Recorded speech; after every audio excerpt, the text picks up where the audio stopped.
Hai, perkenalkan saya Gistalia Fatima. Di sini saya akan berbicara sedikit mengenai arbitrase syariah.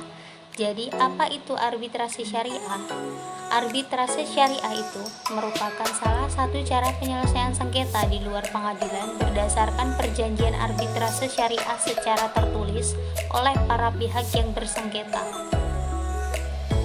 Dan di Indonesia ada Badan Penyelenggara Arbitrase Syariah, yaitu Badan Penyelenggara Arbitrase Syariah atau Basarnas yang lahir pada 24 Desember 2003 melalui prakarsa MUI, yaitu Badan Arbitrase Muamalat Indonesia atau BAMU yang lahir pada 29 Desember 1992. Adapun peraturan perundangan di Indonesia yang mengatur mengenai arbitrase syariah, yaitu UU Nomor 30 Tahun 1999 mengenai arbitrase dan alternatif penyelesaian sengketa, Pasal 58 dan Pasal 59 UU Nomor 48 Tahun 2009 mengenai kekuasaan kehakiman dan Perma Nomor 14 Tahun 2016 tentang tata cara penyelesaian sengketa ekonomi syariah. Nah, apabila para pihak tidak sukarela dalam melaksanakan putusan arbitrasenya, maka putusan tersebut dilaksanakan berdasarkan perintah pengadilan agama atas permohonan dari salah satu pihak yang bersengketa. Nah, agar putusan arbitrase syariah itu dapat dilaksanakan, maka putusan tersebut harus memenuhi syarat, yaitu putusan tersebut telah didaftarkan di pengadilan agama dan dicatat serta ditandatangani oleh panitera pengadilan agama dan arbiternya atau kuasanya yang menyerahkan.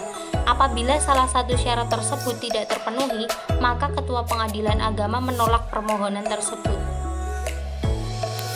Dan apabila permohonan itu diterima oleh ketua pengadilan agama, maka perintah ketua pengadilan agama itu ditulis pada lembar asli dan salinan otentik yang kemudian dilaksanakan sesuai dengan ketentuan dan putusannya itu sudah mempunyai kekuatan hukum tetap. Putusan arbitrase syariah pun dapat dibatalkan dengan alasan ada dokumen yang dinyatakan palsu, yang kedua ditemukan dokumen dan bersifat menentukan yang disembunyikan setelah diambilnya putusan, dan yang terakhir itu putusan itu diambil dari hasil menipu.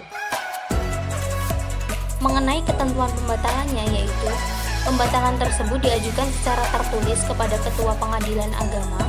Yang kedua, pembatalan itu hanya diterima dengan alasan yang spesifik dan telah ditentukan, dan putusannya dapat diajukan permohonan banding ke Mahkamah Agung.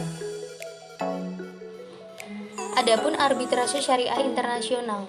Di Indonesia, arbitrase syariah internasional akan ditangani oleh Pengadilan Agama Jakarta Pusat dengan syarat putusan arbitrase tersebut terikat pada perjanjian Indonesia, termasuk dalam lingkup hukum perdagangan Indonesia dan tidak bertentangan dengan ketertiban hukum, serta mendapat eksekuatur dari Mahkamah Agung yang selanjutnya akan dilimpahkan kepada Pengadilan Agama Jakarta Pusat. Jika ketua pengadilan agama menerima putusan tersebut, maka tidak bisa diajukan banding atau kasasi, tetapi jika ketua pengadilan agama menolak, maka bisa diajukan banding atau kasasi kepada Mahkamah Agung. Dan setelah putusan oleh Mahkamah Agung itu tidak dapat diajukan upaya perlawanan hukum lainnya. Terima kasih atas perhatiannya, semoga bermanfaat.